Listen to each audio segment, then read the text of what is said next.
Now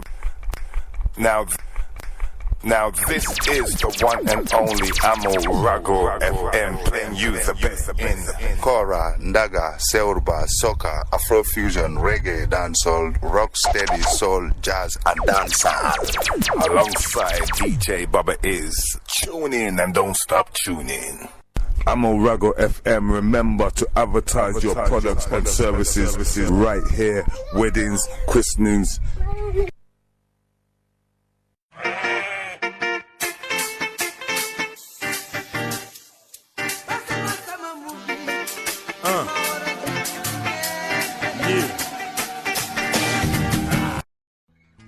Le mérite appartient à celui qui commence, même si le suivant fait mieux. Waouh, les familles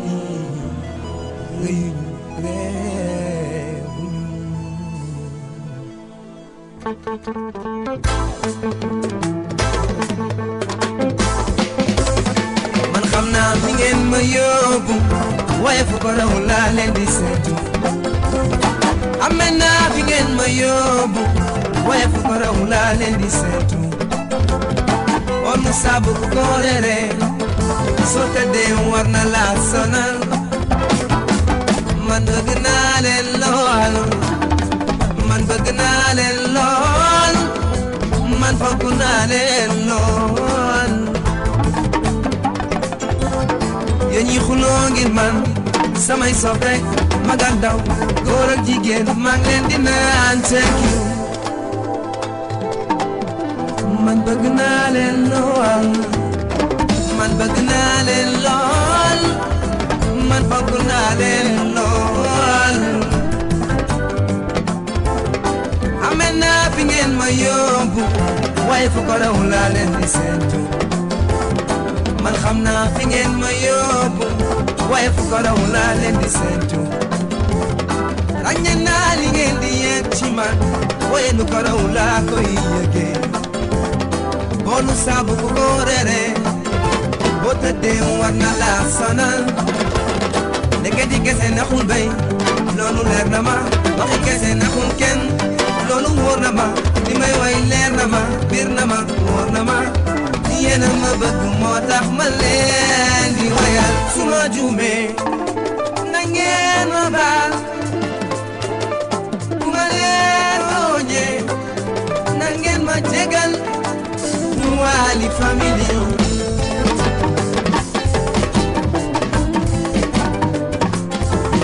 di ko dalee Pikin jàpp Yara Pasteur Guédiawaye Medina uma seen fa xale yi Pikin du ma leen tooñee.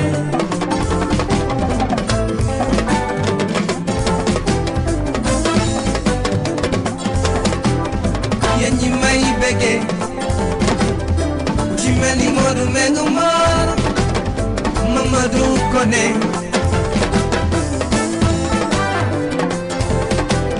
Njaga Yane Njaay bu mën a tooñee Njaga jégal ma xarit sama jox na sama dunya nga teel ma ko.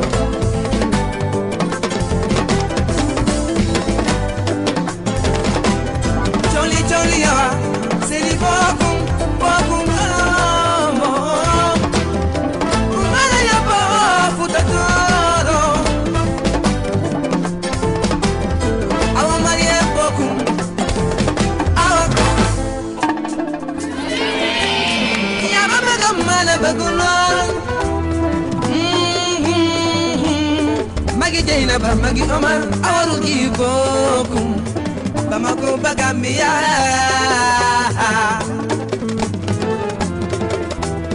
Mauritanie Maraba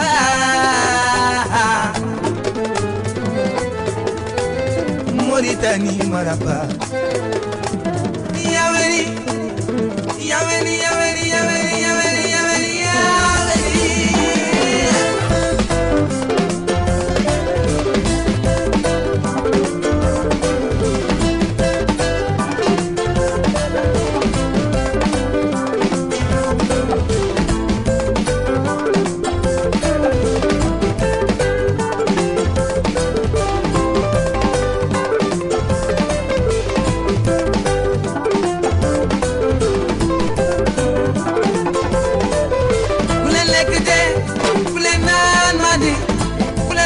sunu réew Wali family waaw leen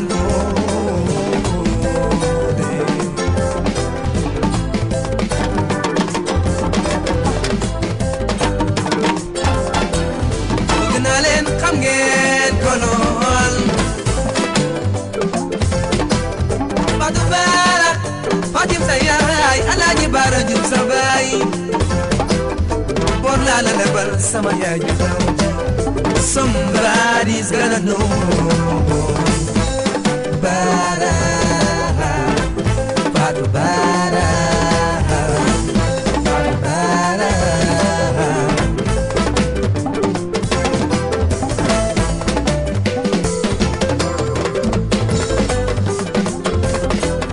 bi ngeen may yóbbu laa leen di seetu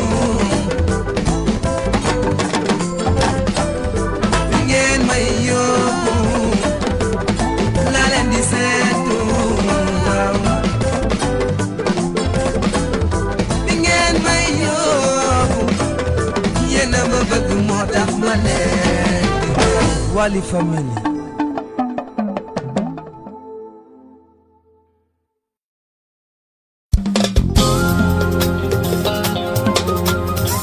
Como si une semaine comme une éternité Un jour comme un siècle, une semaine comme une éternité Chéri boy Bagelu léegi balaa mu neex faw mu metti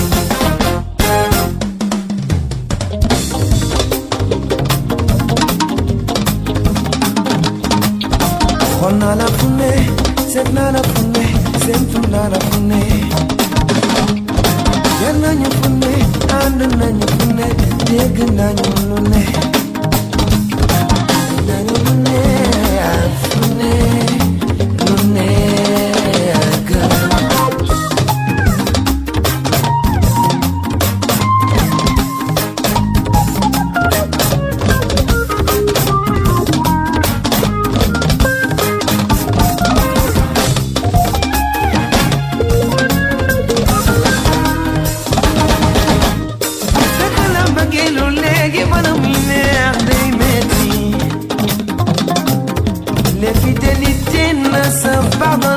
ça se comprend léeg-léeg dama lay tooñ waaye tamit léeg-léeg danga may tooñ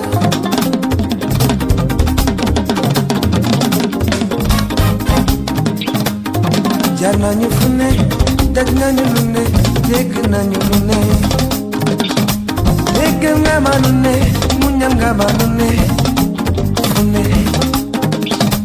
seetal naa la lu ne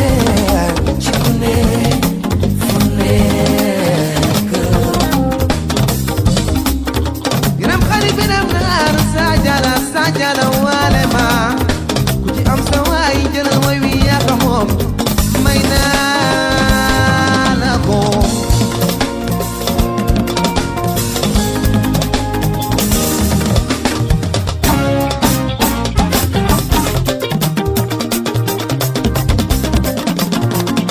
yaa gën ci man maa gën ci yow yaa may bégal buñ di reero nañ waxtaan su ma la tooñee jéggal maa yi yaay sama yaay sama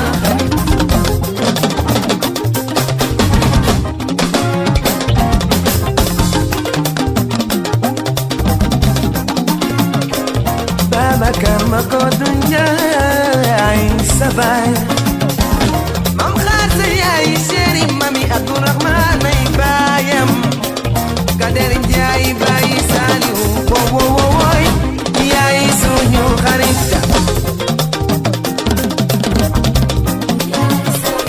su ma la tooñee jéggal maa yi buñ di reero ñi waxtaan na bu ñaan dem ba jeexaane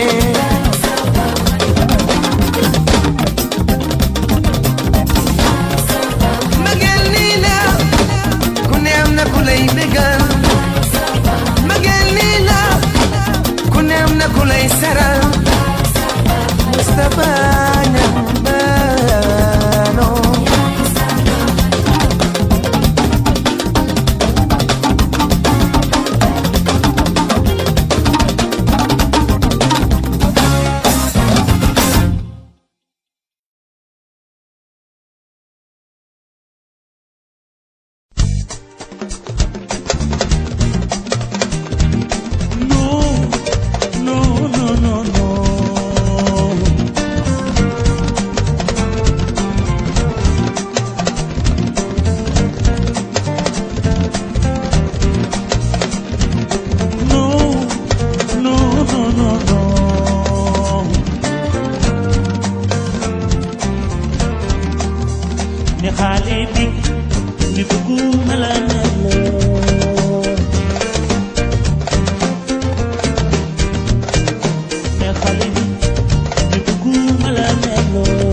Moustapha doomu taaw ñaar de xar mi mu tëdd te pàkk ci put bi rëdd wax bisimila ba ñu medd deret tuuru ñu waxtul bi nëpp bu dee feneen xaw ma lu ko xew fi ñu ne ngente taaw daf fi xew la so laak bi na dëriko sa so baas bi jóg moto liko cousin takk ndigg bi jaamu turandoo bi dañu koy taamu tànku njëkkee yeelu maam teral nday diggee foog mu am carte ak mariage neexal ngënte warga ak sukkër jaami ngente yaa ji jóge salon samari di ka dar baay bi kontaan xaritu yaay si néegu madam muse ànd ak nit ak sagam musique bi jolli ci bii boor géwal yi génn ci bee boor juddul ngénte waaye ngeen teew xëy suba doo dese ñeente liir be ko waral du lekk si laax bi ku ñëw nga teral ta doo daw wax di seeni tant soli polo lañuy wax marqué katu polo di nga gis ñu bëre ñoo ci xamul suñu aada ku ci ñëw ko ñi ko juddu la ca baax taw ne wala kenn balal ñeente lii ñeente taw la ndakale ndokale ku ñëw na ko teral di demee na taliba bés du tuut borom lay tollool sa askan nee nañu dañ leen sagal ndokale ndokale ku ñëw na ko teral di demee na taliba lay lay la law woon ma say jaam Sénégalais bu juddu dañu la ngénte moo xam ñu tudd wala ñu bëttal bisu taaw kenn du ko fente nit ku gane si dañu koy bëgg la xam ngay rappeur wala chef sa bisu ngénte am ay sabar warloo di xuloo ki koy def comme toppandoo ko la sore tar takku saan ñu solo ji waat yaatal géew bi xale waat xaritu jëkkër ji bëri bi fële mairie di fóot wala li ñu mën a soxna si photo woog ñëpp photographe pellicule mu xëpp plat yi di romb soseeg lu ñuy lekk doo raxasu wut foo fomp law ba yi di ñaan du la sax xam géwal yi rakkaaju wut lu ñu am liir baa ngi jooy nañu wëri yaay ji laqatu ji na seen bis la tey ji maye leen ñu jaar fa ñibbi tamte bi wéet ñuy ranger chaise ngay door a gëggaawaayu bis bi madame di compter ay ndaw talam ñu di ko suppal ak benn xaram moo la indil kii di ko teral xale bi namp ba nga koy feral jam sangam jam lu mu réeréy fukki njëgam jam sangam bu nay samaam mayaasin samaam biramay samaam soxnay samaam ndeyey samaam xam nga ni ngeen lii wallaay ngeen te taawal ngi la ilaha illallah Mustafa sumul bagne wala bayi nangu bina fin bubu ya pul magayna sama dawta ya koy nangu ndokale ku ñëw na ko teral ñi demee ne taliba bés du tuut borom lay tolloo sa askan nee nañu dañ leen sagat ndokale ku ñëw na ko teral ñi demee ne taliba lay lay la law woon ma say jaam jam sagal buri jam saja ñax kuli jal malo salo jor bay mari dogo cam la may sembel bor gawlo sa reer waay bay dem ba sar xollel waay suñuy poos fees na nag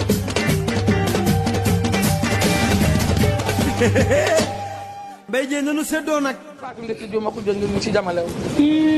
waaw mais ñun sonn nañ trop dem ba tey ñu ngi fii ci fanaan fii boobu ba léegi di raxas bool yëpp te ñu ngeen ngi dégg xaalis bi ngi bëri di dem ak a ñëw te ñu namuñu dara encaissé ñu ba léegi ngeen jox ñu ci cër ñu ci xaalis bi tamit toog fa fan la raxasoo dama toog fa ba nu pare dina la may ndax yaay jàmm bi waaw mais du jàmm bi mooy gune wëndeelu raxasoo bi tamit waaw mais tamit da ngeen ñu war a jëmbali ci xaalis bëri bi soto jox ko lu mu defoon nag jox ko waaw tamit nag tamit ñaata ngeen juróom la ñu ngi ne ci ginnaaw bu ngeen dee juróom ñeenti junne ngi bu leen waaw bilaay walaay baax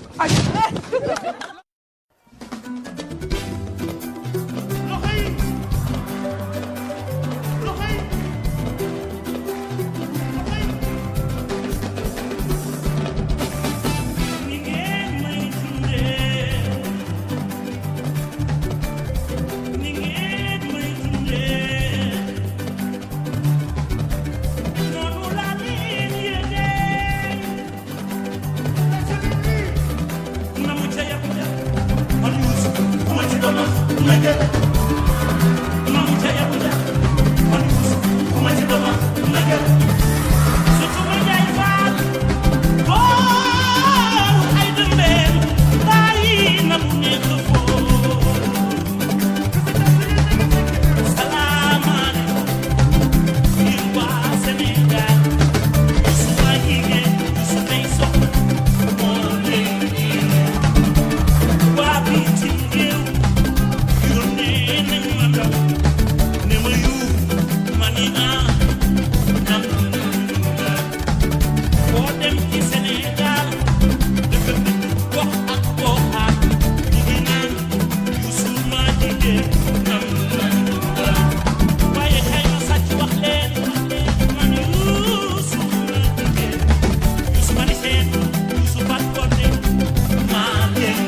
Asan Fay Baye Fallu saa yoo tëggee géwël leen salal Mohamad walal Mohamad di ku ndaaku dal na sore asaloo Fay yoo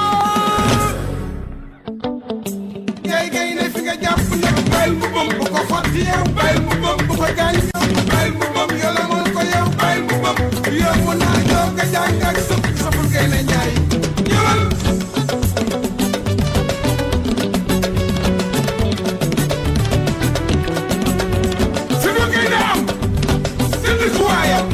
moom la borom kër war a am ci kër ga Malick Gakou bi jaay sa maam Rambo Njaay mat la gaynde teral la yaay daat bay daam a Rambo Malick Gakou bayu El Walid Malick Gakou gaynde la ar moomin ak ay moomin dikum daakum dal na sore ee gaay ma ñëw dafa am fecc bu bees tàkk mi ngi tudd sikulu sa ñaari loxo ci kanam nga mel ni ku witt mango sa ndigg ci ginnaaw ngay biiju di biiju kaay feccal sikulu feccal sikulu say la neexee fecc say la neexee feccal sikki tej naa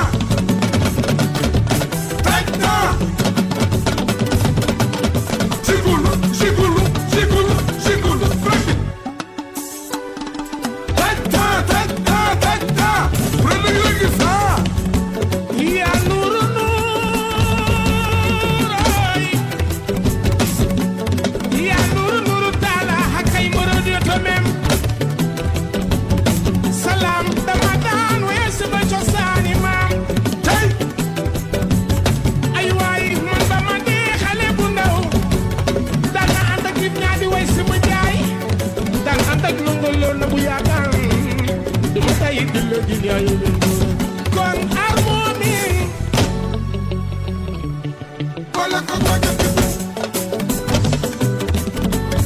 ay waay aar moomin ndeysaan aar gaay moomin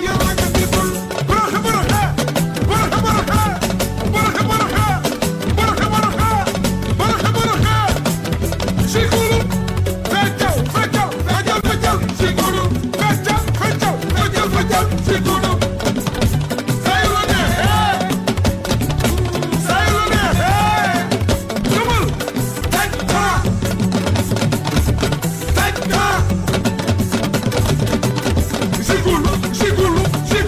sikulu jumal tej naa wala dëgg la gis lay la laawooy kay dama na fanaanooy fanaani yow tili billaay suma fàttali ko ca ba may ndaw suma masaana digg ci géej gi di way si mu jaay sama yaay dafa daan mer ndax lan mi tey ngi di mere billaay suma masaana jël si mu nan ko yaay dina ma sa baax si mba ma dëgg ar moomin ndeysaan aar gaay moomin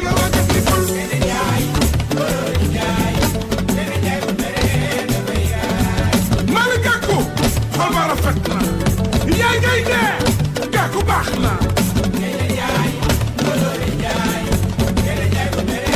ay ca fecc bu bees bi feccal sikulu feccal sikulu ay la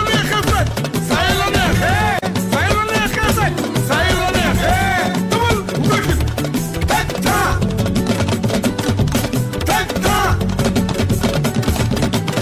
sikulu dumal gaynde bu mere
Cosano serero, ya me conoce, cosano serero,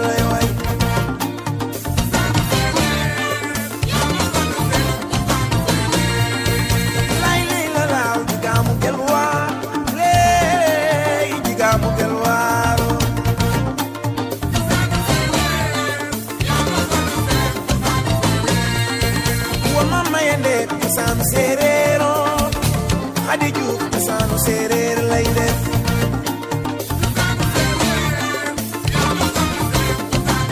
Ay waay, du yaay ko di jigamu gel waro, babu ngom cosano serero lay def.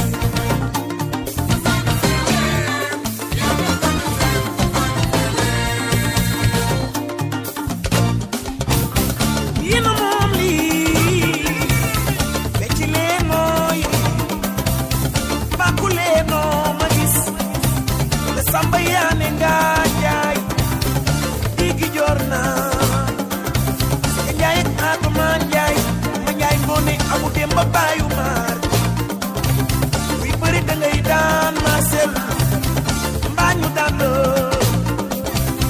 lamb ji sàccee mbër ma waaf jegeewu ba ñaari mbër yi bu ñu roofoo ba daanoo njaaxanaay da ngay jël sa waay ci naan ma daa bëri cosaani maam la ci bëre mbër mi day bëre ma ni bëreel bëreel mbër mi day bëre sàkku leen leen leen leen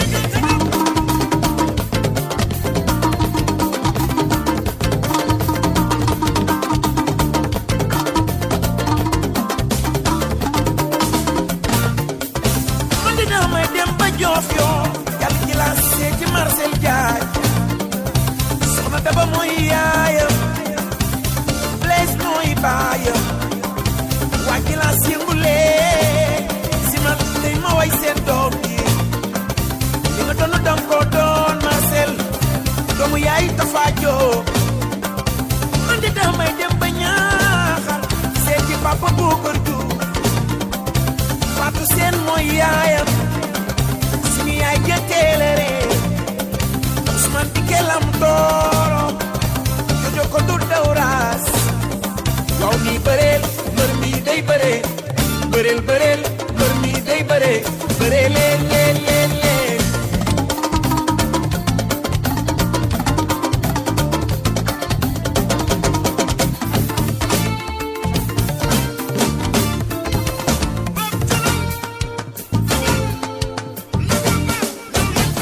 Diofior arrondissement ak Tundama Thiam ak Sénégal cosaanu séeréero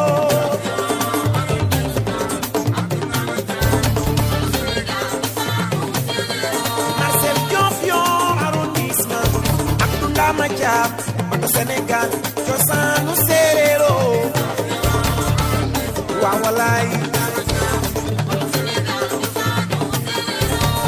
Diofior arrondissement ak Tundama Thiam Marcel ak Sénégal cosaanu séeréero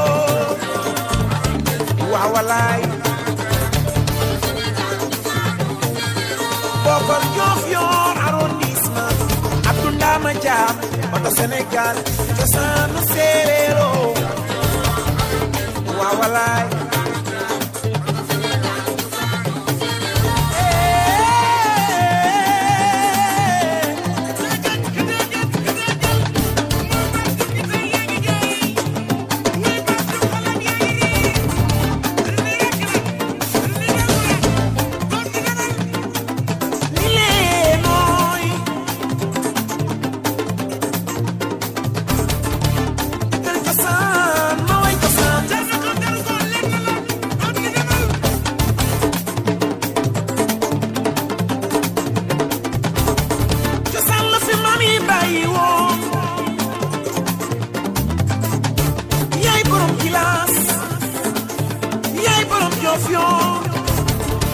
Demba séeréer birom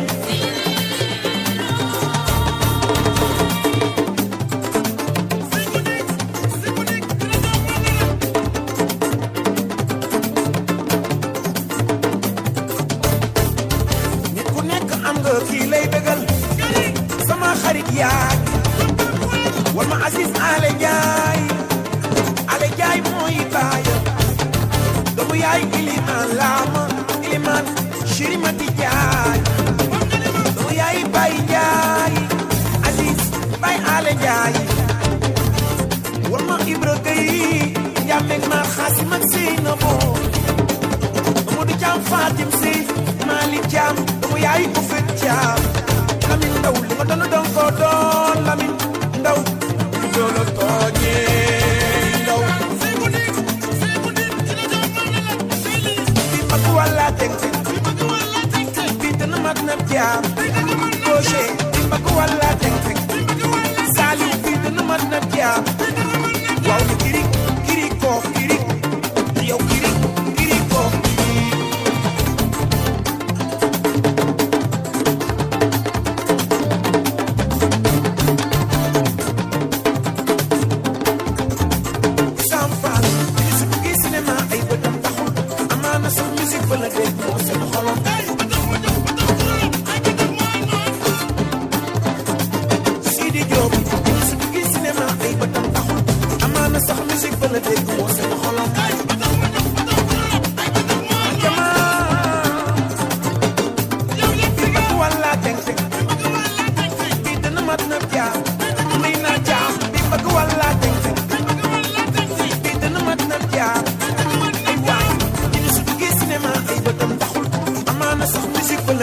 seen xolom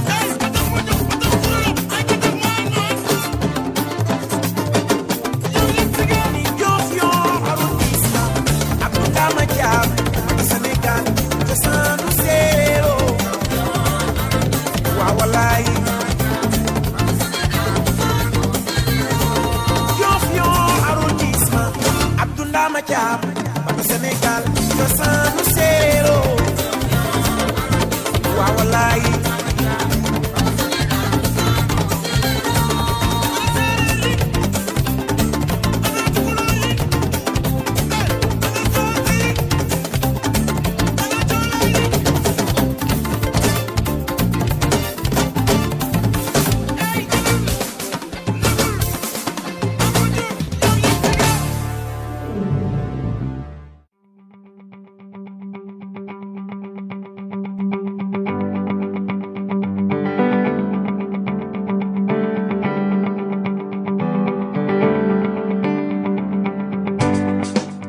I'd like to introduce your host for today, Harold W. Brooks, Senior Vice President of International Operations at the American Red Cross, and Vincenzo Ballatino, Executive Director of the Harvard Humanitarian Initiative.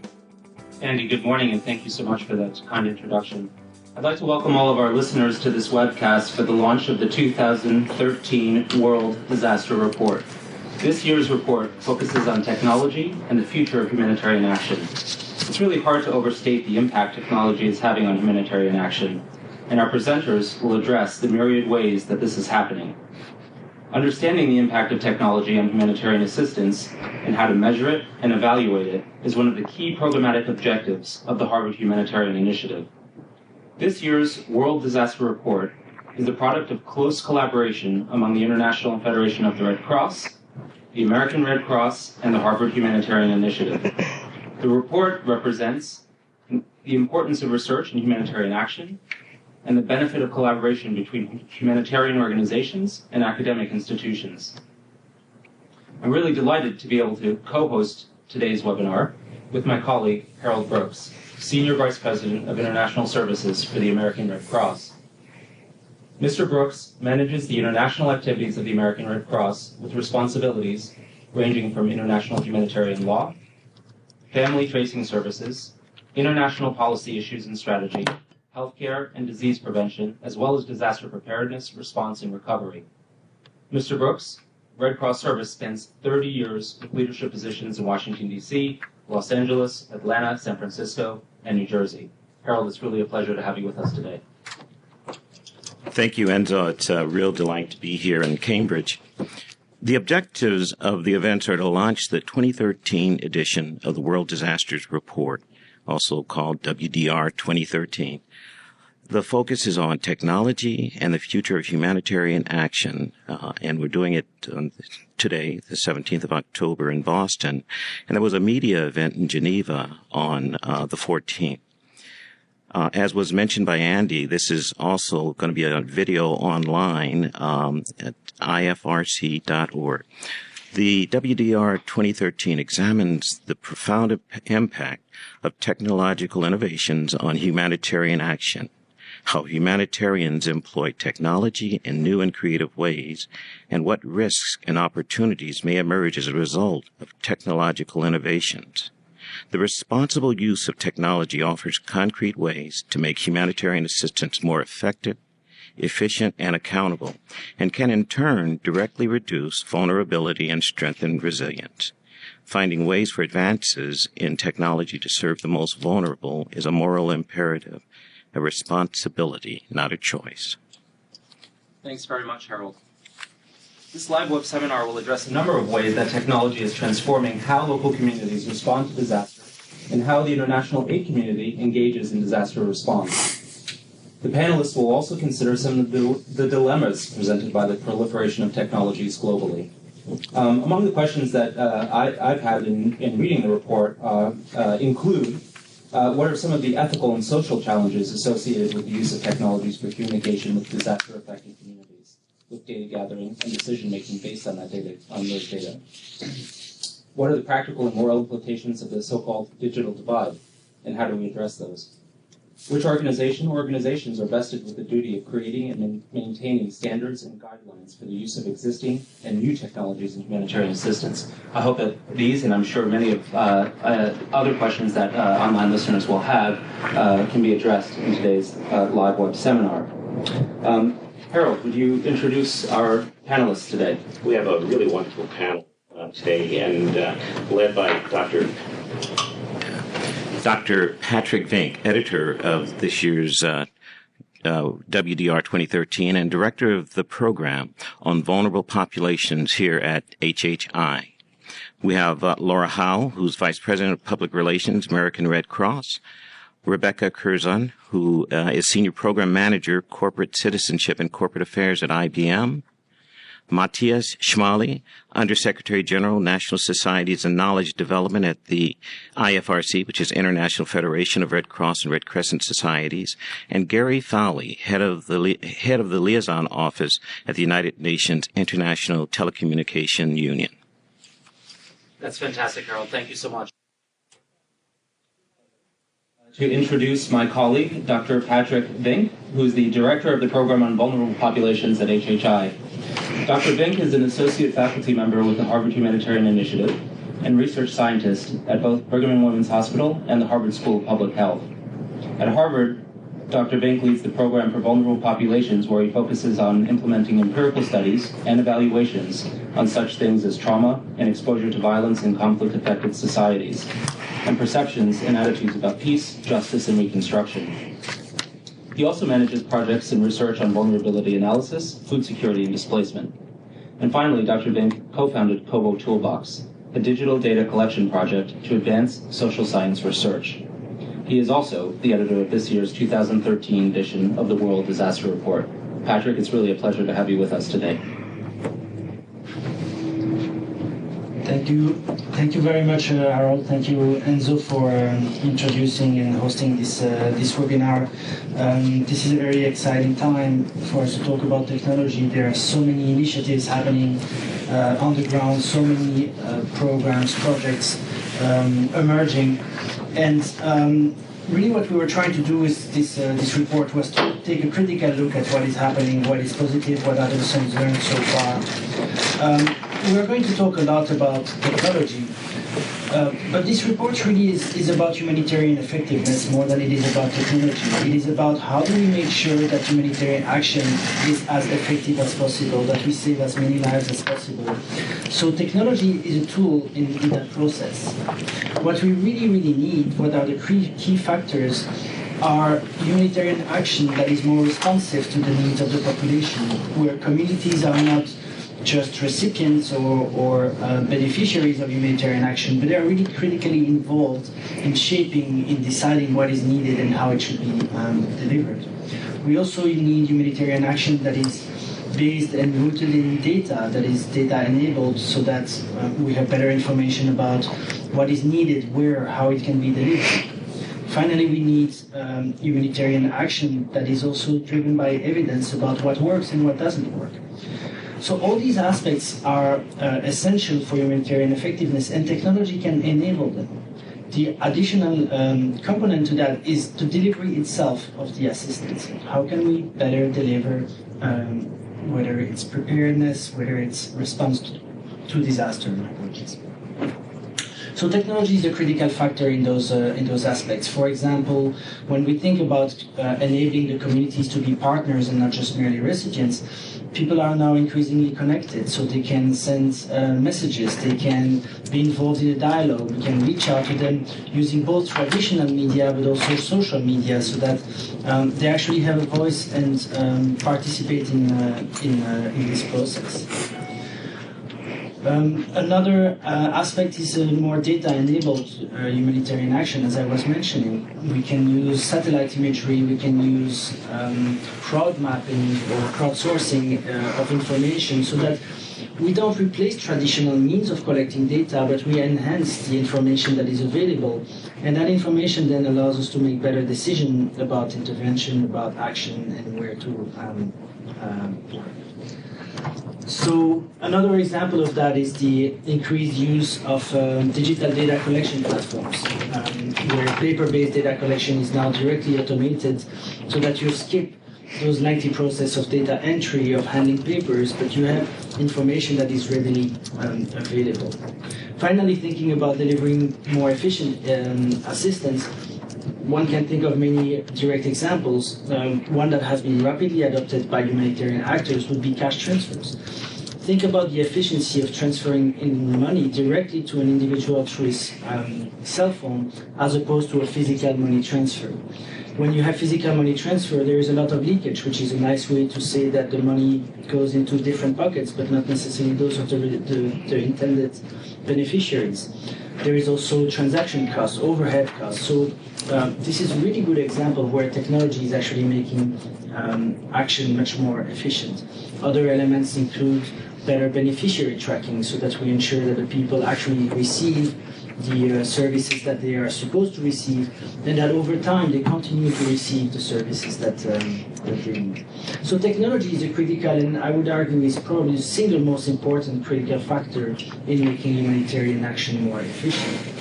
That said, it comes with many challenges. Enzo mentioned the digital divide, which is a major concern because we don't want to end up with humanitarian action that is biased and focuses only on communities that are connected. So we need to be mindful of the availability and the connectivity of the communities that we are working with. Other aspects are that these innovations, these new technologies or new applications of technologies are happening largely organically. They are happening outside of humanitarian traditional actors. And so we see many new actors emerging and taking a role in humanitarian response. This is fantastic. It means mobilization, social engagement from various actors. But at the same time, it means that we see individuals and organizations who are not necessarily rooted in humanitarian principles, who don't have necessarily the practice and the long experience of dealing with challenging issues of neutrality or impartiality in how we engage in humanitarian action. Organizations who sometimes are more activists than they are humanitarians, and those raise major concerns, especially when you deal with complex crises that involve conflict or violence. So we need guidance, we need better bridging between actors who have that knowledge and that experience and actors who are new to the field but are bringing technology initiatives and are very much innovating in this space. So I'll leave it at here. This report really raises many of these questions, and we don't have necessarily all the answers to them. But the point was really to bring those to the forefront and make sure that there is a definite and resolute engagement in technology from humanitarian actors, but at the same time that engagement is cautious and mindful of the challenges ahead, and that we address them directly and be mindful of those issues. So, thank you. Patrick, thank you very much for that presentation. It occurred to me that local communities are utilizing technologies in a variety of truly innovative ways, and I'm wondering, is there any transfer of knowledge directly amongst local communities in a manner that allows them to learn from one another's experiences? In other words, local community level driven transfer of knowledge to other similar local communities that might benefit from the experiences of those that have come up with innovative solutions. Have you seen any of this in the research that you led this year?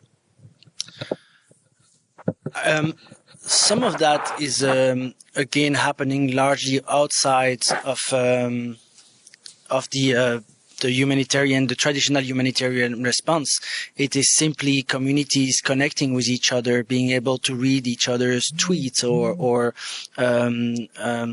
information exchanges. And so we see a lot of organizations collaborating and spreading practices that have happening elsewhere. Say a group in the Philippines that has innovated with sending SMS messages to communities at risk. Well, then that inspires another group to take similar initiatives in Kenya, for example. So we see a lot of that kind of cross-pollination across the board.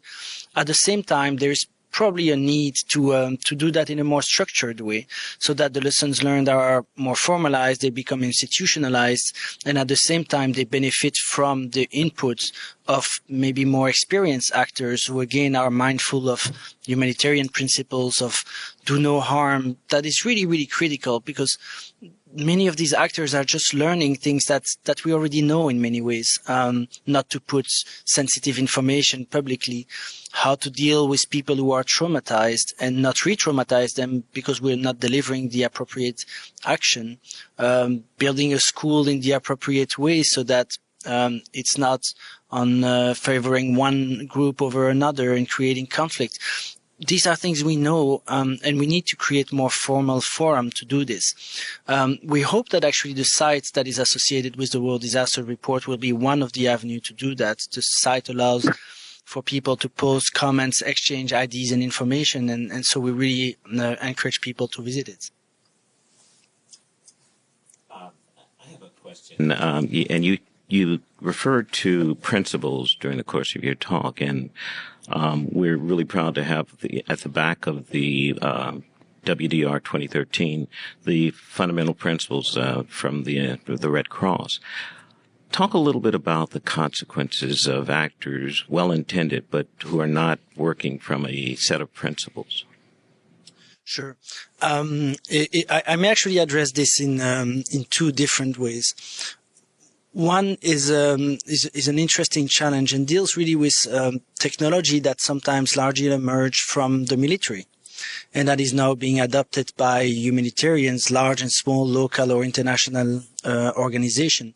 These range from the use of satellite imagery with level of precisions that just a few years ago were limited to intelligence officers, to the use of drones. Even though it's very limited, we actually see starting deployment of unmanned aerial vehicles in humanitarian settings. There is a risk really that these applications see or are seen as being military in nature, as being intelligence scheduling in nature, and so that humanitarian actors are no longer seen as the impartial agents as they should be, but they are seen as maybe working for a specific government or another. This then in turn can impede the access that humanitarian actors may have to challenging situation. One can think to Sudan and Darfur, for example, where any association with information gathering, with intelligence, with military operation would of course be a reason for the government not to grant access. Access to communities at risk remains the predominant and the critical factor. If we don't have access, we can't do anything. So we need to guarantee that access, and so neutrality is important. In those principles, you've got questions of neutrality, impartiality, and it is a very, very hard balance when you want to do advocacy at the same time. So in the past, when an organization could have a specific dialogue with an armed group, for example, in the field, and have a different dialogue at home about how wrong what is happening on the field is, that could work. But in a connected world, that doesn't work as simply as that. So you put out a message, those armed groups see that message, and so there are consequences that again turn into either humanitarians being targeted or not being granted access to the communities that they need to. The last point I will make with that is that we are a community. People at risk, communities at risk, rebel groups, disaster, natural disaster, don't make a difference between one organization or the other. So the consequences of one organization apply to everyone else. So if one group starts giving information or intelligence to the military, for example, that affects everybody else and the credibility of everyone. So these are really, really important. That's why we need to be really responsible in how we approach this field, how we approach technology. Excellent. Thank you very much. Now we're going to turn to Laura Howe. She's Vice President of Public Relations at the American Red Cross and is an amazing storyteller. She's responsible for all public relations and corporate media strategies for the American Red Cross.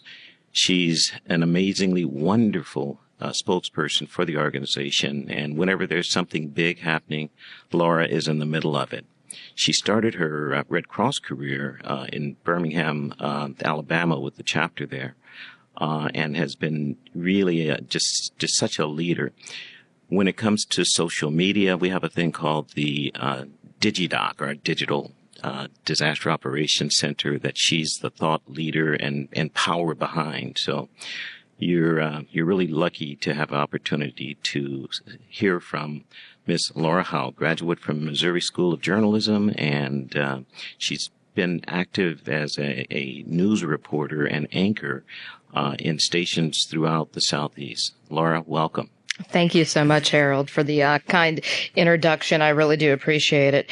I wanted to start today with a little bit of a story, actually, and talk a little bit about where our journey began at the American Red Cross, because our use of social media, our use of technology really began during the Haiti earthquake, I think in its truest form. And when the earthquake happened in Haiti in 2010, our social media team immediately began receiving messages from the Haitian diaspora community here in the United States. And they were providing us via Twitter, via Facebook, very specific information about needs on the ground inside Haiti, particularly in Port-au-Prince. And they were getting that information from relatives, from friends on the ground who were sending them SMS texts with very specific information about what neighborhoods needed food, needed water, places where people were trapped.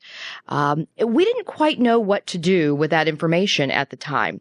And we eventually sort of figured out how to get the information routed to someone on the ground who could act on it.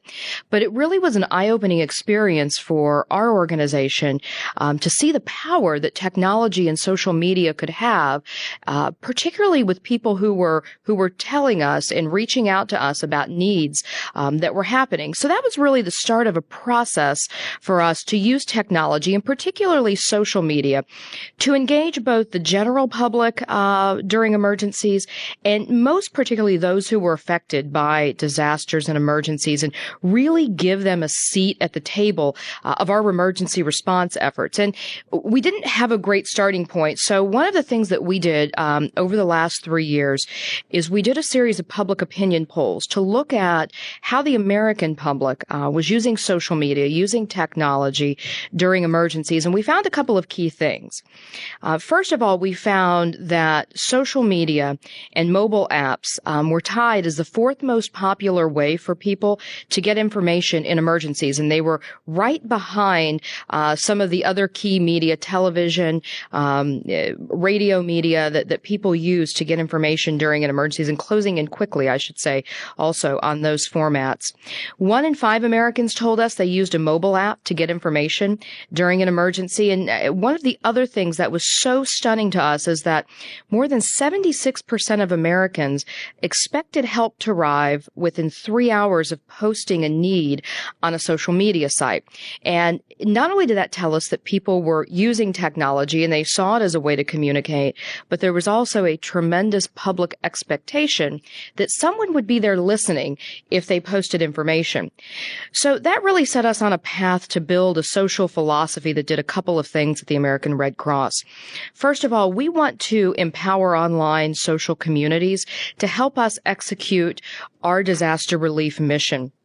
We want to provide valuable news, information, tools that people who are affected can use to prevent, prepare for, and respond to emergencies.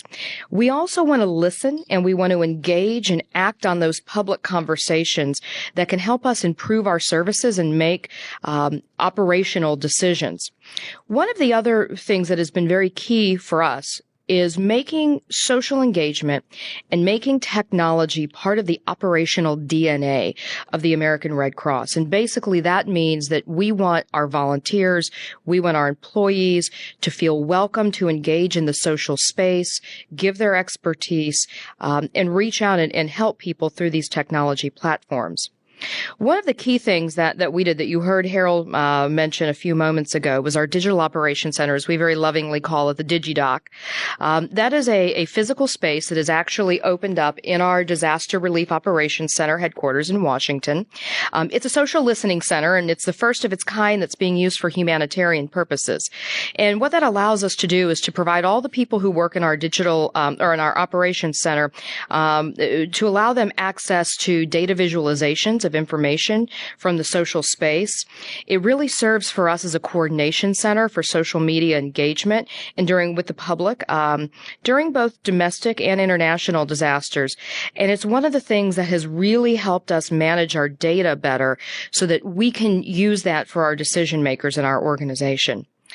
And while the technology and the hardware and the physical space of the DigiDoc is great, the backbone of that center really is our digital volunteer program. And we've launched that over the last year and a half. We opened the Digital Operations Center in March of 2012. The digital volunteer program came into existence very quickly after that. And we now have 160 trained, vetted, background-checked American Red Cross volunteers who are specially trained to listen in the social space, gather situational awareness, and engage in two-way conversations with people who need help.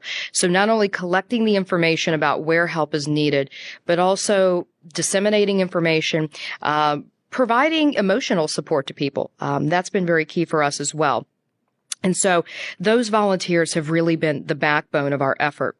One of the other backbones of our effort really has been our mobile app program as well. And because so many people in the United States use mobile apps to get that information, as we saw in our surveys, we embarked on a program to really enhance our mobile applications. We have 6 of them launched since June of 2012. They've had about 3.7 million downloads. There's a wonderful first aid app. There's also 5 disaster-specific apps, and an app that also helps us with volunteer recruitment during disasters as well. Those apps have had 140 million page views. They also contain weather and emergency alerts, and we've sent 60 million of those alerts out to the American public since June of 2012. One of the things that really differentiates these apps from others are the time that people are spending inside them. We've been finding that they actually spend quite a bit of time looking at the information, particularly the disaster preparedness information. And we've also set on a path to share these platforms and share this information with other Red Cross societies. So our Global Disaster Preparedness Center, which is a joint venture of the American Red Cross and the International Federation, has been piloting a universal first aid app platform that we've been sharing with other National Red Cross societies so they can localize the apps with translation information, content, images that are localized and branding that is localized. And in September, these apps launched in Australia, Canada, China, Ireland, Israel, and Mexico. So we're very excited to be sharing that technology worldwide. One of the other events that really has been key for us in sharing technology and making great strides was Superstorm Sandy. And I think most of you are familiar with what happened in that disaster. But those who were affected really had a seat at our emergency response table in new and different ways. And they helped us understand where the needs were greatest. So not only do we disseminate the information and collect data, but we really were able to engage in very meaningful conversations with people. One of the things that was key for us at that point was making sure we got this emergency preparedness information out. And because of the social media push, we had about 400,000 downloads of our hurricane app. And that app turned out to be key to a lot of people in the area who needed that emergency preparedness information. During a 6-week period, both in the immediate run-up to Superstorm Sandy and in the response period afterwards, we actually collected about 2 million pieces of data through our Digital Operations Center. We had 30 digital volunteers who were working on this product, and they looked at these pieces of data, and they flagged about 300 of them. And they took those pieces of data and they moved them through our operational system and tracked them. And one of the things that we found is that 86 of those pieces of data actually resulted in some kind of concrete change to our service delivery. So because we were hearing feedback from people who needed the information, we were able to move supply trucks to a different location. We would send more cots or more blankets to a shelter that needed them. And we hadn't tracked that before. And while that sounds like a very small percentage, it really was groundbreaking for us because it was the first time we had actually taken data from the social media community and really used it to affect our operational decision making. And so it was really an incredible event for us. It was really the first time that we quantified how that data could affect decisions. And so now we're making adjustments in our processes across the board to ensure that we can better operationalize social data for future disasters. And we're making sure that we don't just look at the social data in a silo, but we're also merging it with other pieces of situational awareness. So the information that comes in from government, the information that comes in from response partners on the ground, information that's coming in through traditional media. And we're trying to look at that as a common operating picture.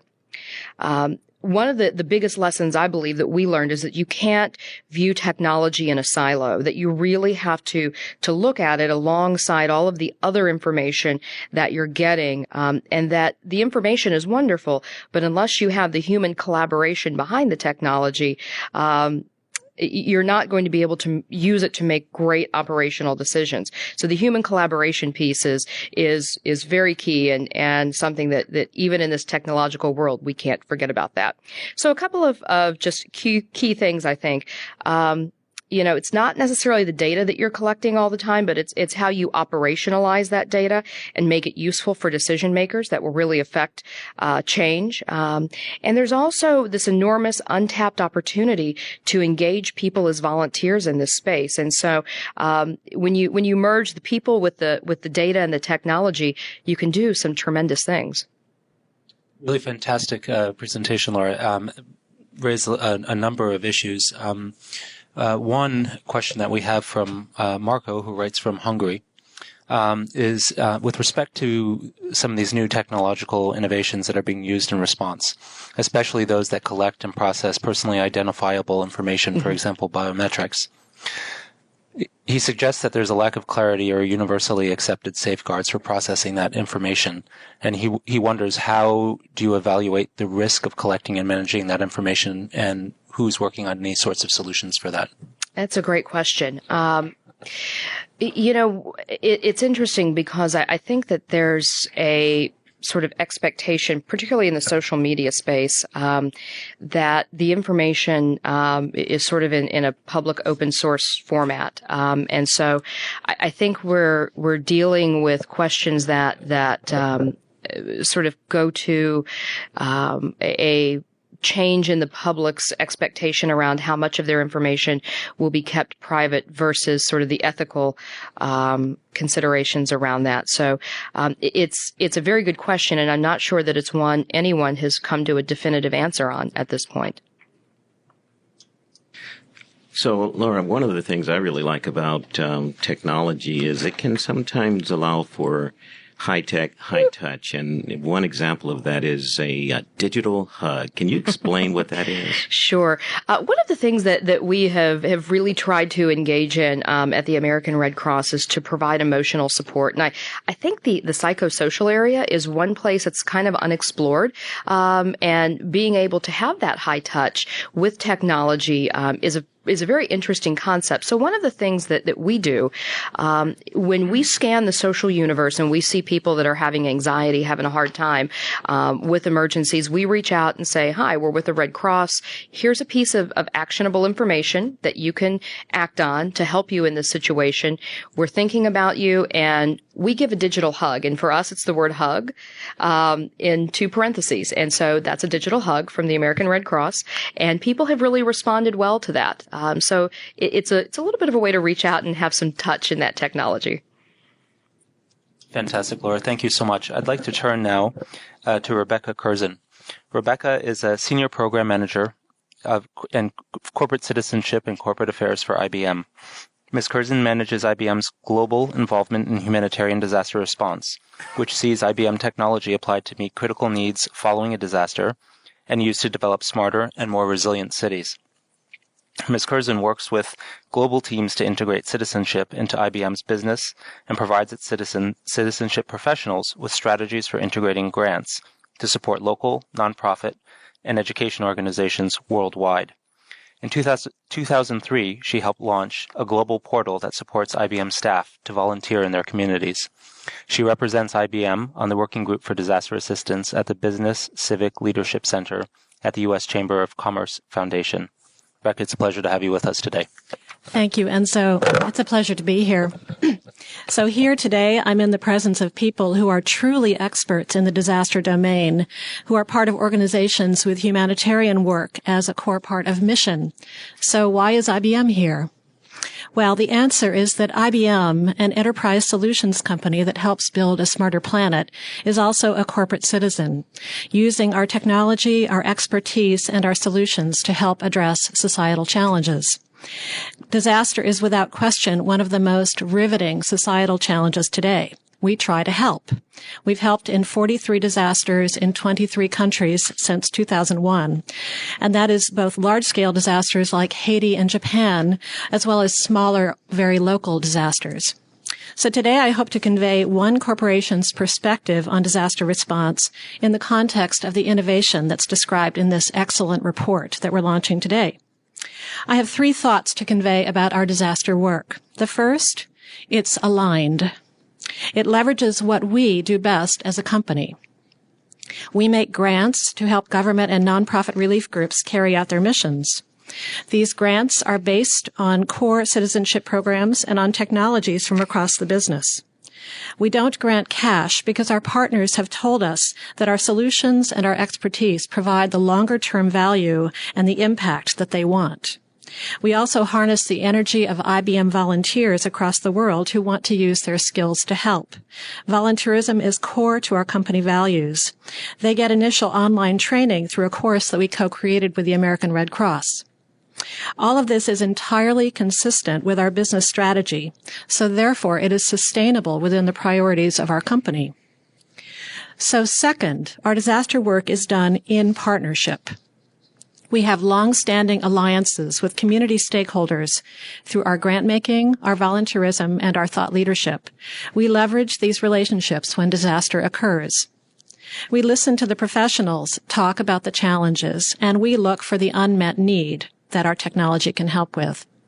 So, for instance, following the Japan Tohoku quake and tsunami, we created an e-wellness healthcare solution for an institute at Tsukuba University to support and promote health programs among displaced people, where stress and discomfort of living in shelters was having a serious negative health effect.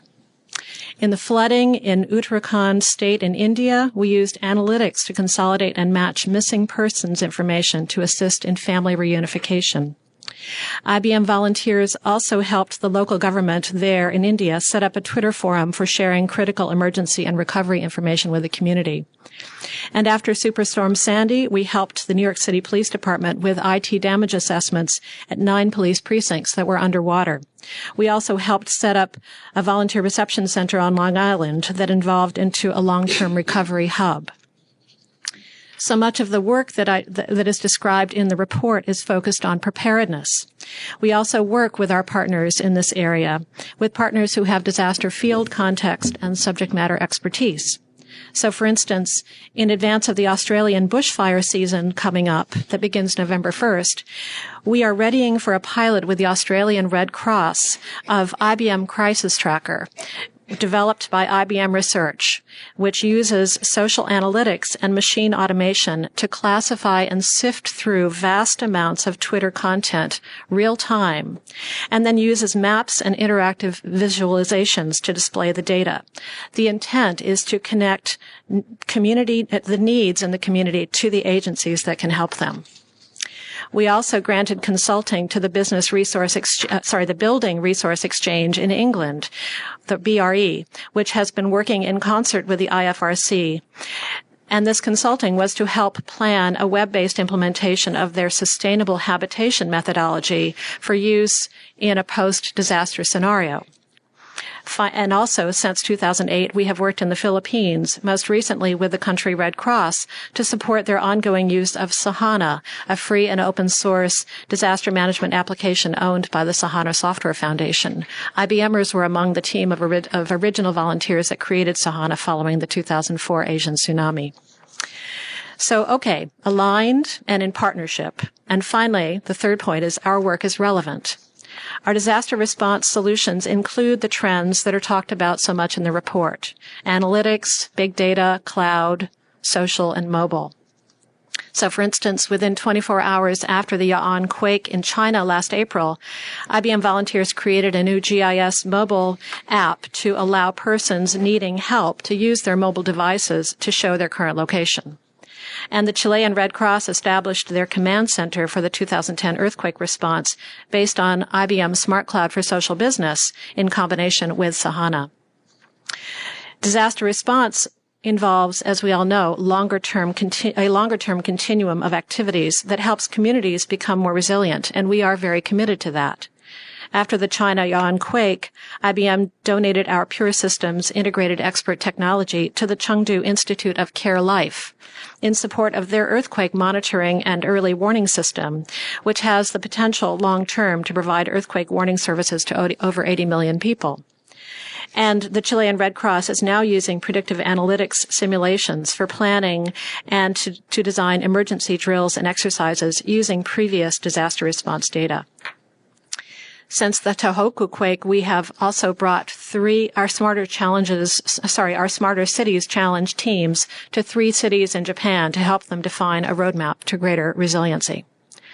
So to close, aligned, in partnership, and relevant. We are one among many, many corporations who contribute after disaster. We all want to help the communities in which we live and work. IBM will continue to innovate and to try to be essential to our communities and to our partners. Rebecca, thank you so much for that presentation. One of the participants asks, how do relatively few volunteers, although growing in number, manage such vast quantities of data that come in any given disaster, enormous numbers of tweets and data from other sources as well? Are there technological solutions that help move through, sift through, and identify key aspects of that data so that decisions can be made in a timely way? Good question. I mentioned a project called IBM Crisis Tracker. It's the Australian Crisis Tracker is about to be launched as a pilot, as I mentioned, with the Australian Red Cross. That is an application that takes tweets and vast amounts of Twitter feed, and it is able to use our analytics to classify and group those tweets into related clusters of tweets, and then to take those clusters, essentially summarize them into essentially a story, a set of words that describe that tweet, and then use those words to classify them according to the type of crisis, the type of issue, the type of challenge, the need that is being expressed. It's also able to geocode the information, and it's able then to use volunteers who will manually validate the summary story to ensure that it is all the indicators show that it's accurate. And the intention is to roll this project, assuming the pilot is successful, to make this project available more widely in Australia so that numerous community agencies will be able to have access to the dashboard that presents the map with the clustered tweets on it in an intuitive interface, which allows for action to take place. So this is one example. This is, of course, not based entirely on volunteer work. It is based on our analytics technology and on the machine learning that the technology can engage in as the information is being sorted. So, volunteers are essential to so much. Luckily, we are seeing ways to have big data be managed so that as volunteers begin to interact with it, there is a reasonable role for volunteers to play. Really very interesting. And maybe one just follow-on question. Based on your experiences with IBM, what suggestions would you have for other corporations looking to get into the space, looking to partner with humanitarian organizations? Are there lessons that you can draw from that experience to help them, to encourage them to engage? And what are some lessons learned that you would provide? Very good question. I think that the first 2 points that I made about being aligned and being in partnership have been critical for our ability to feel that we are having a positive impact after disaster. And I would say those 2 principles really apply to many corporations. If you do what you do best, if you apply what your expertise as a company is to the situation, then you can't help but have a positive impact. It's if you try to do something different than you do ordinarily that you may not have the impact that you wish to have. It is also essential to be able to develop relationships with partners in quiet time, in peacetime. And we do that already because of our ongoing community investment through grant making and through engagement locally. So being able to leverage those relationships to get us to new relationships during disaster response, or being able to engage in the relationships with those partners for preparedness and resiliency work, which we do commercially as well as philanthropically before disaster occurs, is a way to be sustainable. Thanks so much, Rebecca. Thank you. Well, Rebecca, we're really fortunate to have you in such a leadership position with IBM and so helpful in what you do. I have the privilege of introducing Matthias Schwally now, and I will admit I am probably his biggest fan on the planet. He's Undersecretary General for National Societies and Knowledge Development at the International Federation for Red Cross and Red Crescent. Matthias oversees the IFRC's work with 187 Red Cross and Red Crescent national societies, strengthening their organizational and delivery capacities and improving their volunteering and youth action. He's really done a little bit of everything at the Federation and beyond. He has worked in field operations in Ethiopia, Tanzania, Zimbabwe, Sudan, and Kenya, most notably for the German Agency for Technical Cooperation and Save the Children Alliance as Deputy CEO. He continues to amaze. He's fluent in German and in English and speaks French and Kiswahili. Matthias holds a PhD from Berlin Free University in Development Economics. So I say to you, Mzee, habari gani? Asante sana, Harold, and I can assure you being fans is a mutual thing. Allow me to highlight in my brief remarks one key message, which is that technology must remain a means to an end in humanitarian action, not an end in itself. And let me back that up with 5 challenges that are in most cases also opportunities. The first one is we are at risk of only listening to those who are connected and excluding those who are not. So we need to ensure, as we take the use of technology in our humanitarian action forward, that we bridge what is sometimes called the digital divide. So in the Red Cross, Red Crescent world, for example, we found out a couple of years ago that 1/3 of our national organizations are not connected to the internet. Similarly, the report points out that the real number of mobile users worldwide is estimated to be almost 50% of the 6 billion that are actually connected to mobile phones. But at the same time, these sobering statistics should not block progress. As has already been alluded to, we have, in situations that may be described as dire and poor, examples of those not connected all of a sudden being connected and taking over and finding solutions. I'm thinking of Haiti, for example, which, as has been mentioned, where SMS technology played a major role. Second challenge, the huge volume of data. It's been already mentioned. As an example, the report again points out that 177 million tweets were issued the day after the triple disaster in Japan. How can this be absorbed? Now, we've heard already that, in fact, technological solutions are being found. The examples from IBM just now speak to that. At the same time, again, we must be vigilant in assessing who and how it is being judged what information is relevant. Again, the report gives an example from Somalia, where a group claims to speak on behalf of all Somali people. But if you look at who is connected in Somalia, that just cannot be the case. Third challenge is around the phenomenon of digital volunteers who are clearly helping with the analysis and processing of these huge volumes of data. And we should, as humanitarian agencies, by all means embrace this as a huge opportunity to enhance our work. At the same time, we must ensure that new people entering humanitarian action as actors have a good knowledge of our humanitarian principles and codes of conduct. And as an example of this, the report points out that the ICRC, our sister organization, has developed standards for using technology in protection work. Fourth challenge, we sometimes see the failure of technology. The report gives the example of during Hurricane Sandy that we've talked about. Internet and cell phone systems were down in certain parts of the disaster-affected area, and some communities and people were cut off. We had similar issues in the triple disaster in Japan, where some people did not know how to access the Internet. What happened in both cases is that old-style media became critical.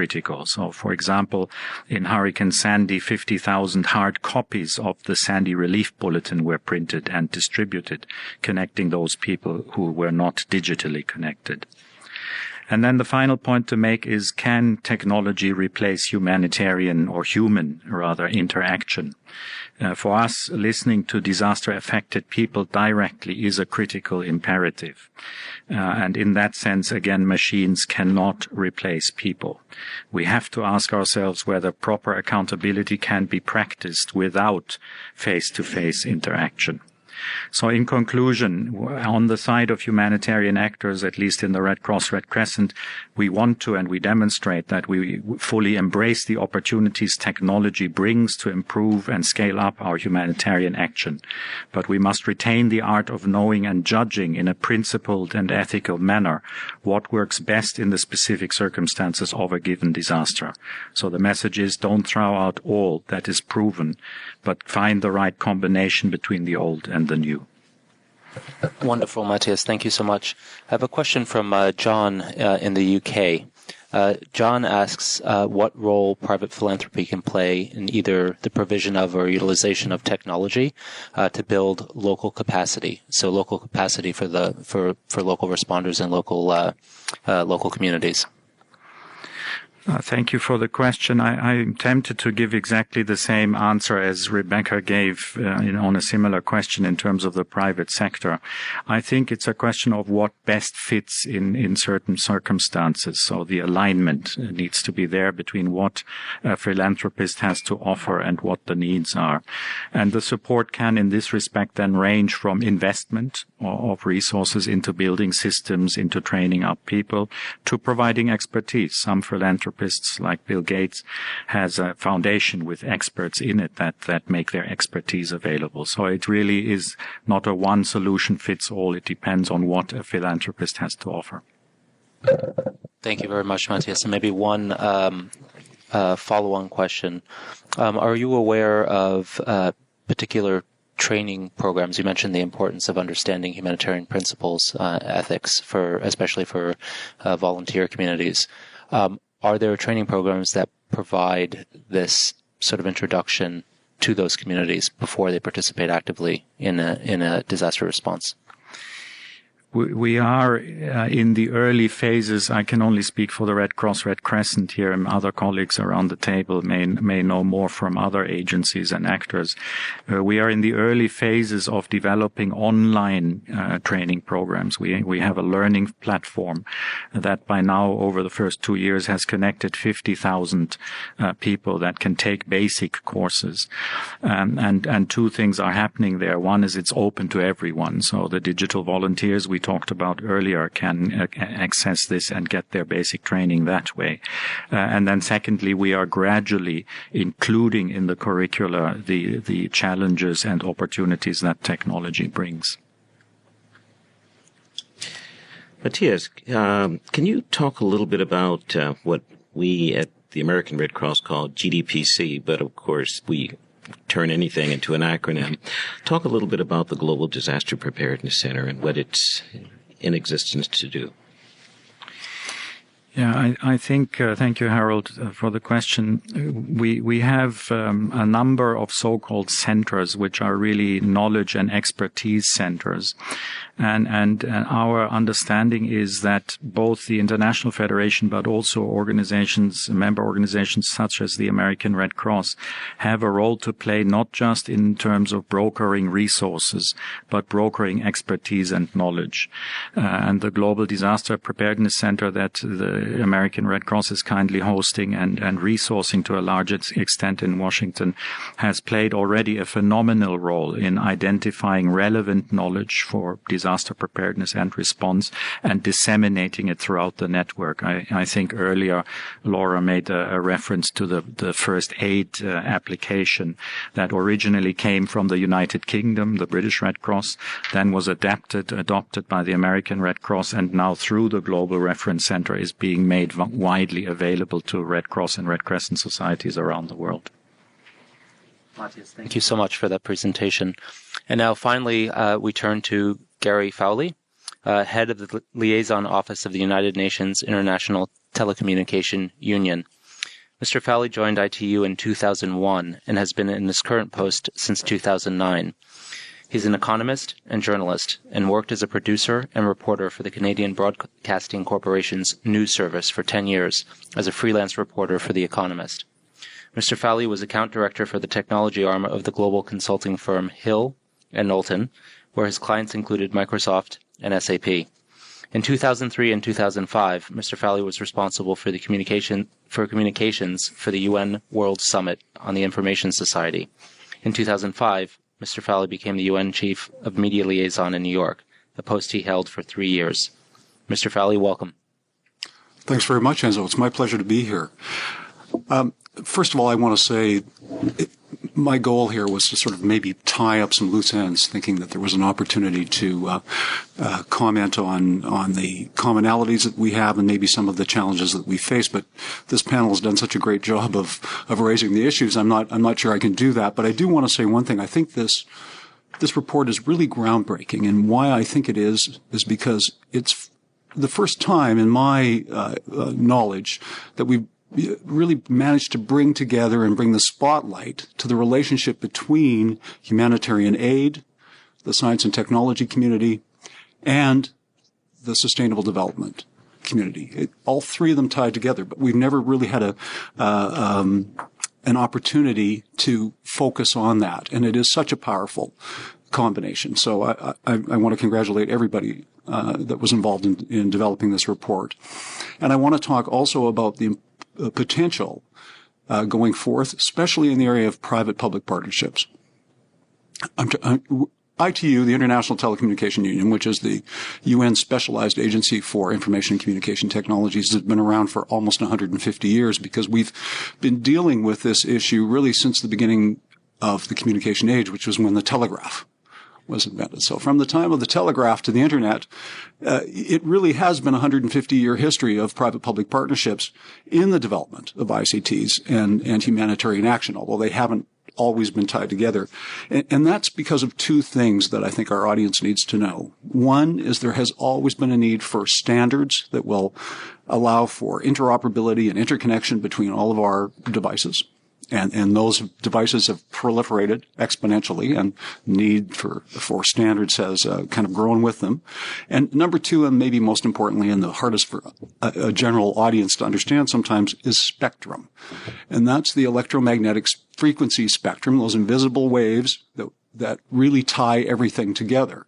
And it is really a global natural resource. It's something we all own, but none of us own. And as a result, we've had to manage by treaty access to that spectrum. And that's one of the roles that the ITU plays.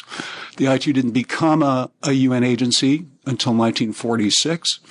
But since 1946, I think in terms of the ethical responsibilities that we all have, and especially as a UN agency, we have to uphold Article 19 of the UN Charter of Rights and Freedoms. And that article says that you have the right to hold and express opinion across all media and all frontiers. That's a really was a very progressive thought, I think, in the 40s. But it's really because of ICTs that is now only being tested. The internet, for example, is really possibly our first global utility. It crosses boundaries. In the past, you could control access to water, power, and transportation, but as the internet kind of merges, it's not so easy to do that. But it's brought a big challenge that way, but it's brought the opportunity to really empower people with information and communication technologies to be their own best humanitarian. And I was struck by the statistic that 90% of lives saved are by local people. Well, let's make sure that 100% of the people have access to the most powerful technology available. And there's been, I think, a lot of discussion about how we can do that. But I think humanitarian aid workers are really in a great position to advocate for people's right to critical communication infrastructure. You know how essential it is when you get into the field and it's not available. And I think you have the opportunity to ensure that right to Article 19 right is realized by those people. But again, lots of challenges. Yes, we have almost ubiquitous mobile telephone coverage globally. 70% of the world now has access. There are more mobile telephone subscriptions than there are people on the planet, actually. But what we don't have is the fact that the most powerful technology, internet access, isn't there yet. 40% of the world only has access, and 90% of the people in the developing world don't have access to that technology. So I think it's more incumbent than ever to strengthen the public-private partnership to ensure that we can reach that goal. And one of those tools is the potential of broadband, which is a more efficient way to use the spectrum, and it will allow instantaneous communication, ubiquitous communication wherever we might be. So why do we need private-public partnerships? Well, one, not everybody has a lot of money, but mobilizing resources through the private sector is obviously a very key opportunity in creating not only building relationships, but in creating sustainable technology. It also brings together the potential of scalability, which the public sector can't do. Everyone can't build their own scalable device. So that really helps the private-public partnerships enable scalability. Probably, I think the most important thing behind a private-public partnership is it's always been the catalyst for innovation. If there's a need that the private sector sees it can fulfill, or there's an opportunity that the public sector thinks it needs to fill, and then they build upon each other. And I would use here the example of the tweet. I call it the utility of the tweet. It really is an example of expect the unexpected. And we all talked about Haiti, I think, today, and Haiti was a real watershed for many of us. When at the UN, we lost over 200 of our colleagues in that disaster, so it became a very personal thing.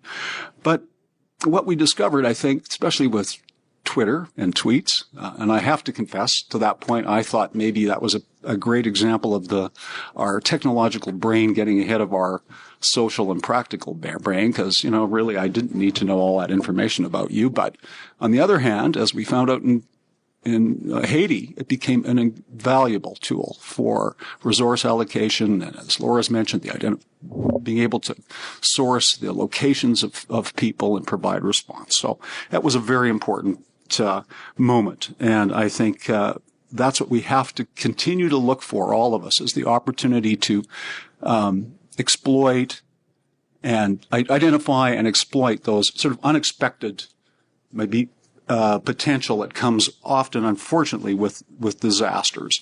And I think that in the case of Haiti, well, it did provide, it's an awful thing, but it did provide an opportunity to look at a new way of going forward, putting in infrastructure that's sustainable and developable and sustainable in the long run. So I think we need to talk also a bit about the issue of access and affordability.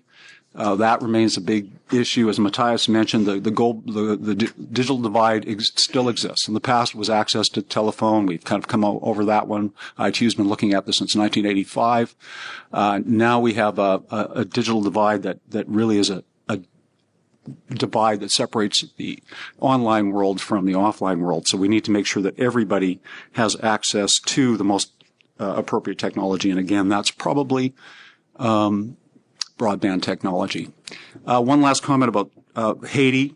I think it highlighted for us the need to better coordinate amongst all of us, the science and tech community, the development community, and the humanitarian aid community, access to that spectrum. What happened, what I saw, the aid agencies got on the ground. Everybody needed to get a chunk of that spectrum so that they could communicate. They were taking spectrum from wherever they could get it, and as a result, what we call harmful interference was created. You couldn't allocate, people couldn't operate quickly. So there is always a need to coordinate that natural resource going forth, and I think that's one of our most, biggest challenges, but biggest opportunities too, because we are looking at ways to make that space more available through spectrum sharing and white spaces, and we'll get there. With that, I think I'd like to kind of conclude. I think we have a lot of potential, especially in terms of those that are coming online. While we only have 40% of the world online, what we are seeing, and we just released a report a couple of weeks ago about digital natives. Youth are, as we all know, the earliest and fastest adapters in the developing world. That is especially true. So, if we can get the appropriate technology into the hands of youth in the world, I think enabling them and empowering them to be the first responders in a humanitarian crisis may be our best hope in the long run. Gary, I've got a quick question. You mentioned spectrum sharing. What's the best first simple solution? We've got a captive audience around the world. What can we do immediately to start better sharing that spectrum? Well, I think you need around the world those countries, especially in the developing world, that have done it right, that have looked at the way they do access licenses, issue licenses to the spectrum. If they do it in an open and transparent way, so that the private sector, when it comes in to look at the opportunity to bid on a license for wireless, for example, that it feels comfortable that its investment is not going to be subverted in any way. There's good governance. That money is not going to end up somewhere else. And if in the developing world, governments that do that have seen real growth. I mean, the private sector will come. They will invest. And the public sector, the governments have the right to put provisos on those licenses so that they could insist that their health systems are connected, their frontline health workers are provided with access, or, it's a matter of imagination and a balance, of course, between public need and private willingness to invest and not stifling the innovation that comes in that very delicate balance. And it always is a bit of a delicate balance, but I think it's one that this report shows is possible if we all kind of work together. Gary, thank you for that presentation. We spent a bit of time covering the utilization of technologies and their contribution to disaster response when we're talking about natural disasters. Are there special considerations for uses of these same technologies in conflict settings? So I'm thinking, now today in Syria, what are some of the things that we need to be considering where there may be parties that are actively trying to utilize technologies or intercept technologies to gain information for possibly nefarious purposes? Well, I think there is an issue right now. Take one step back from that. Obviously, I didn't talk about this, and others have. We may be looking at the most powerful tool for humanitarian action, but we're also looking at a tool that's highlighted the need for privacy and security protocols. There's a lot of issues there, and of course, I think in conflict, the old adage of the first victim of war is the truth. It's often difficult to get the whole story, but what we do have to remember, again, is that everybody has an Article 19 right, a right to hold and express opinions across all media and all frontiers.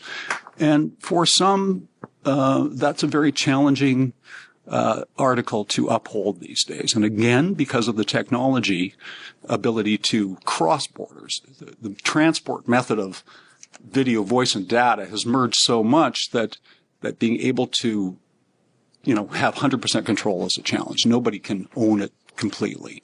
But I think you do have to be very prepared in those situations. I think of, there was a series of, obviously, in the systematic sexual assaults that were happening in the Democratic Republic of the Congo. And used to think if you could get a mobile phone in the hands of women, maybe they would have a chance. I mean, the potential of technology as a device to protect oneself in conflict, whether or not you're a combatant or not.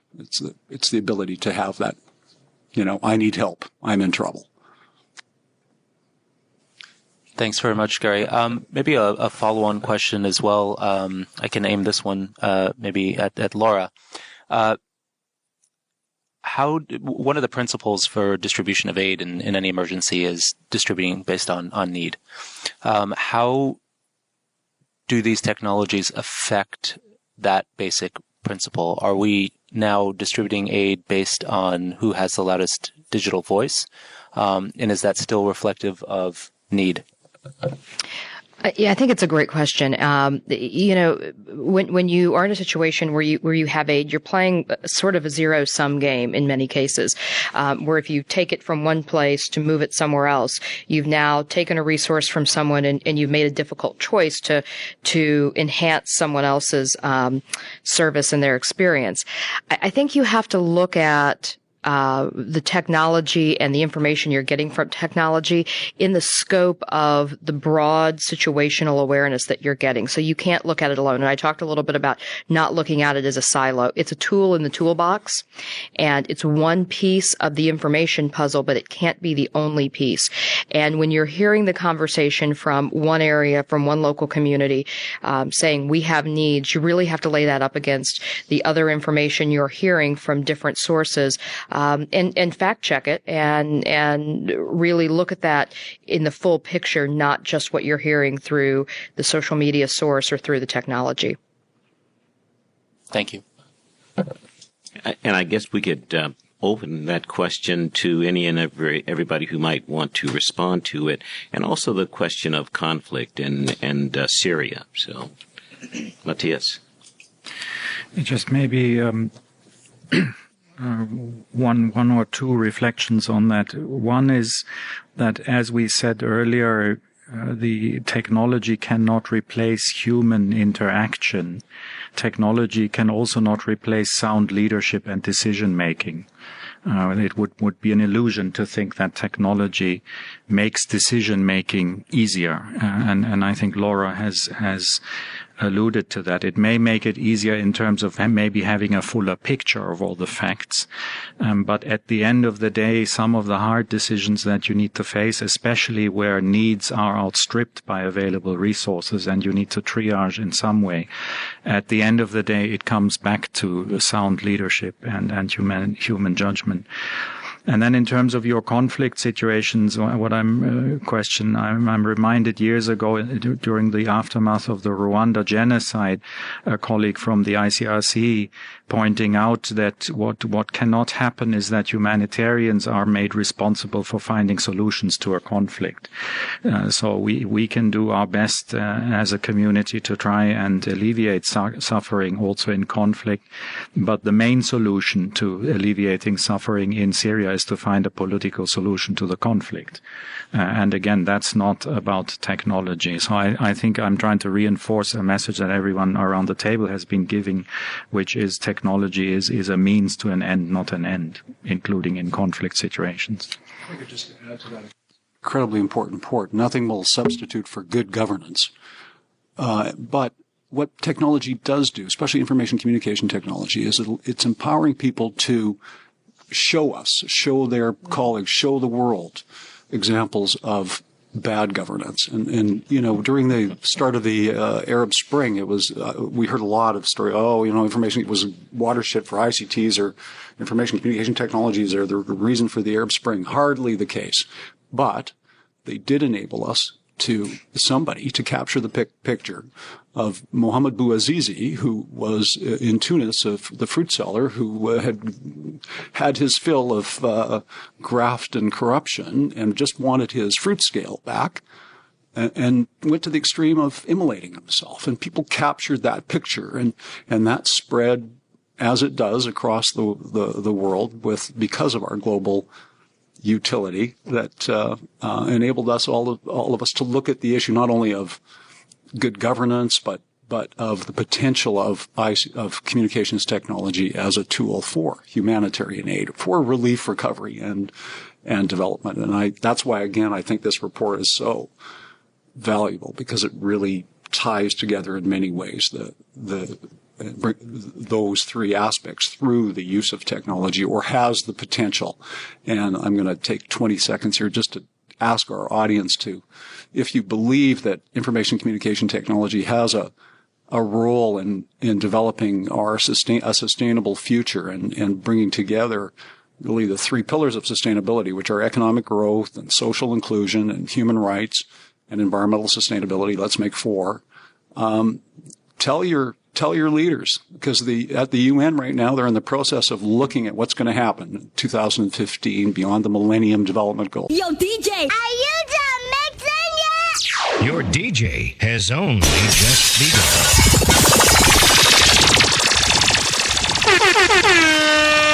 DJ Nore. Live in the mix.